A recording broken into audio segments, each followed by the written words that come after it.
Живеем в много интересни времена. С инфлация, която чупи всички рекорди. Съпругата ми отида да купи марки за изпращане на картички за Коледа. И една марка за международна поща на картичка. 2 лири и 80. Това са близо 3 лири в българска деноминация. Това са около 7 лева за една марка. 7 лева за една марка. Не говориме за картичката, не говориме за плик. Говориме за една марка. Преди 10 години за тези пари можеше човек да вземе 20 марки. Може би преди 5 години или преди 3 години са били 10 марки. В момента е една марка. Може би до година за тези 3 лири, може би ще са 6 лири за една марка. И преди да станат 10 лева за марка. И след това да станат 20 лева за марка. И след това да станат 50 лева за марка. Но това, което наблюдаваме е как различните инстанции се научиха да принтират сами пари за себе си. И това е, което всеки един от нас трябва да се научи, да принтира сами пари за себе си. Не само банката да може да принтира, а всеки един от нас да може да принтира. Защото ако не започнем да принтираме сами парите си, инфлацията ще ни съде, ще ни съсипе. С скоростта, с която се движи всичко, с скоростта, с която принтират, това нещо стане много бързо. Няма да чакаме 10 години. Следващите 2-3 години ще имаме 200-300% инфлация. Между другото, една държава, в момента говорят за Америка страшно много, при 120% задължения спрямо това, което произвежда, тази държава е несъстоятелна. Също това нещо важи за хората. В момента, в който задълженията станат по-големи и лихвата, която трябва да се плаща по тези задължения, стане по-голяма от това, което човек може да изкарва, то човек вече не може да се пребори. Това е като нещо, което го задушава и той си отива. Отива си бавно, но славно си отива. Така че всеки ден трябва да се научи как да принтира своя собствена деноминация и да е фокус в как може да принтира повече на месец, на седмица, на ден, на час. И като разбираме това нещо, много важен момент е за какво търгуваме времето, защото това е единственото нещо, което имаме, което можем да обърнем в актив, който да генерира повече и повече. Това е времето ни. И то е лимитирано. И ако фокусираме времето си в генериране да работиме за 10 лева на час, измислям си в момента, има хора, които работят за 5 лева на час. Но ако се фокусираме да работим за 10 лева на час, това е слагаме таван на дохода си, а инфлацията няма таван. Инфлацията е експоненциална и е 24/7, докато ние не работиме 24/7. Така че ако кажем, че работиме за 10 лева на час и работиме само 8 часа, това с 80 лева е тавана, който можем да изкараме за ден. Но какво с 80 лева, ако една марка е 7 лева? Това са все едно. Днеска сме работили за 10 марки, което се принтира за отрицателно време. Те принтират милиарди, не милиони, не стотици хиляди, не десетки хиляди, милиарди. Милиарди на час. И затова казвам, че в момента, в който се фокусираме върху малка деноминация, за която да търгуваме времето си, веднъж като го дадеме това време, ние повече не може да го вземем обратно. Затова, и понеже всички имаме избора, нали? Вместо да го търгуваме за по-малка деноминация, да го търгуваме за по-голяма деноминация. И колкото се може за по-голяма деноминация. И колкото се може за още по-голяма деноминация. Защото като започнем да говорим в измерения на деноминации, започваме да говорим за измерение на какво казваме да и на какво казваме не. И какво е истинско и какво е фалшиво. Те всичките деноминации, без значение, с лика на кой са, дали с лика на кралицата, дали с лика на краля. Всичките са фалшиви. Истинските деноминации не можеш да ги принтираш. Не можеш да ги принтираш. Не можеш да ги създадеш. Изваждането им, генерирането им, нали, и създаването им изисква страшно много усилия, труд, енергия. И това нещо струва страшно много пари. И тогава се връщаме на това, че във времето, в което живеем, единственият начин човек да има повече, да генерира повече, да не работи за минимума и инфлацията да го смачква като комар.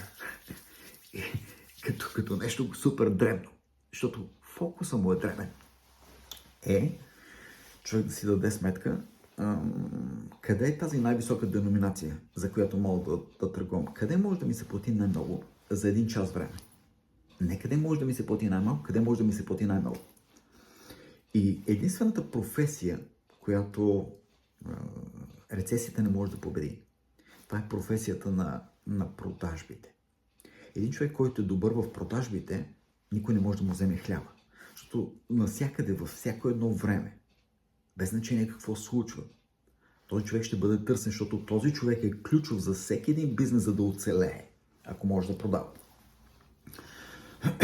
И тогава казваме така, по същия начин, както с банкноти, това, което гледахме. Не къде мога да ми се плати най-малко, а къде мога да обмена стойността си време за най-високо заплащане. Дали ще е в продаване на жилища, дали ще е в продаване на коли, дали ще е продаване на ракети, дали ще е продаване на яхти, къде ще е това време? Дали ще е продаване на дигитални продукти, курсове. Къде ще е това време? Където няма да имам таван на дохода си и ще имам неограничени възможности. И това нещо е много важно, защото ако фокуса ни във всеки един момент на всеки един ден не е там, където няма таван и доходността е най-висока, ако фокуса ни не е тук, фокуса ни ще бъде къде е най-сигурно. И където е най-сигурно, инфлацията ще ни изяжда за закуска всеки ден. И нямаме шанс, нямаме бъдеще. И се връщам на това, че това, което е по-силно от продажбите. Значи продажбите са професията, в която всеки иска да бъде и да се развива и да става по-добър. В началото всеки ще бъде недобър. Всеки ще бъде мизерен в това, че няма умение, не е изградил умение, не е изградил комуникационни умения, които му помагат да може да комуникира съобщението си, така че това нещо да се превръща в транзакция. Но колкото повече практикува човек, толкова по-добър ще става. И това нещо си има курсове, има си обучения, които те учат как да станеш добър в тази професия, която ще ти плаща най-много. Но кое е по-силно от продажбите? Това, което е по-силно от продажбите и може да трансформира всеки един от мизерен, неуспешен търговец в успешен, в супер успешен, в мега успешен, е маркетингът. Искам да се замислите, че в момента как гледаме, да кажем, един филм, който излиза по кината, за който никой не знае. Някой създава малък трейлър. Този трейлър може да бъде 15 секунден, 30 секунден трейлър. Този трейлър в момента, в който го видиме, ако той е добър, ако човек, който го е създал, е добър в създаването на този маркетинг, като го видиме, ние сами ще си купиме филма. Сами ще отидем да го гледаме филма. Тоест, ние сами ще си продадеме желанието да го гледаме този филм, да го купиме това нещо, за което става въпрос с този маркетинг. По същия начин, всяко едно нещо, без значение дали е жилище, дали е яхта, дали е самолет, дали е кораб, дали е каквото е, круиз, каквото и да е, ние трябва да си го купиме, ние трябва да го искаме. А ние ще го искаме само ако маркетингът му е добър. Ако маркетингът му е мизерен, не го искаме. И това е много важен момент, защото днес този старият маркетинг, който беше хората принтират на хартия и ти пускат в почтенската кутия някакви оферти, делове. Това всичко отива в къфата за буклук.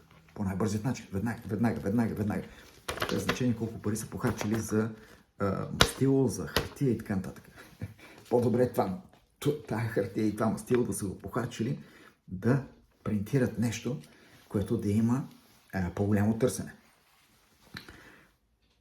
Защото старият маркетинг, билбордов, реклама в вестници, в списания, дори в телевизия, не е това, което беше преди да се появи онлайн, дигиталният маркетинг. Дори най-скъпата реклама в телевизията. Днес хората гледат все по-малко и по-малко. Хората прескачат рекламите. Вече затрупано им е вниманието. Всеки иска да им продава в телевизията и навсякъде. И хората, съответно, не ги гледат. Защо? Защото хората прекарат по-малко време пред телевизора си и много повече време пред мобилния си телефон. Много повече време пред мобилния си телефон. И тук е този преход от старата реклама към новата реклама. От традиционната реклама към дигиталната реклама. И тези, които искат да се научат как да станат майстори в дигиталната реклама, има по същия начин обучения, които стъпка по стъпка обучават хората как да бъдат добри в създаването на тази дигитална реклама. Така че тя да бъде атрактивна и да насочва потребителите към офертата, към която ти като маркетер искаш да ги насочиш. Дали това ще е твоя оферта или оферта на някой друг, за която ти ще получиш комисионен процент, няма никакво значение. А ако ти знаеш как да създадеш този дигитален маркетинг, който да генерира трафик, така както примерно по Витошка, по главната, по Витошка, Граф Игнатиев, Солонска, без значение. Някои от главните улици, защо наемите са 10 пъти по-високи, 20 пъти по-високи, 30 пъти по-високи, отколкото наемите в Младост, в Дружба, в Люлин. Заради човекопотока. Колкото повече човекопоток има във Витошка, толкова по-голяма шанса и процента на хората, които могат да влезнат в магазините и да пазаруват без значение. Какво се продава в тези магазини? Те са позиционирани печелившо. По същия начин и трафикът, който всеки един, който е добър в дигиталния маркетинг, може да създаде, да генерира трафик, да го насочи този трафик към всяка една оферта и да му се плаща в изобилие за това, че знае какво прави и за това, че знае как да генерира трафик, който е високо платен. Това е и моето пожелание към вас. Да се научите да бъдете добри в нещо, което си заслужава, а не в нещо, което не си заслужава и плаща с най-малката деноминация. Защото всеки иска не най-малката, а най-високата деноминация. И най-високата деноминация не е 100 лева, най-високата деноминация е в истинските пари. И ако това в истинските пари е 5000 лева, ти искаш тази деноминация. Или ти искаш като 10 000 лева, или като 20 000 лева, или като 30, 40, 50, 60 хиляди лева. Защо да имаш таван, когато като се научиш как да нямаш таван и как да бъдеш добър в това, което може да ти плаща без таван, няма лимит. И тогава можеш да компресираш времето и да обърнеш времето да работи за теб, а не ти да търгуваш времето си за минималната деноминация. На час, на ден, на седмица, на месец. И това е моето пожелание за теб. Ако това нещо те интересува и искаш да се научиш как и ти да ползваш този blueprint, как и ти да започнеш да печаташ като банките, не се притеснявай да ми пишеш. Ще се радвам да ти покажа как и ти можеш да направиш също нещо за себе си. Хубав и успешен ден от мен!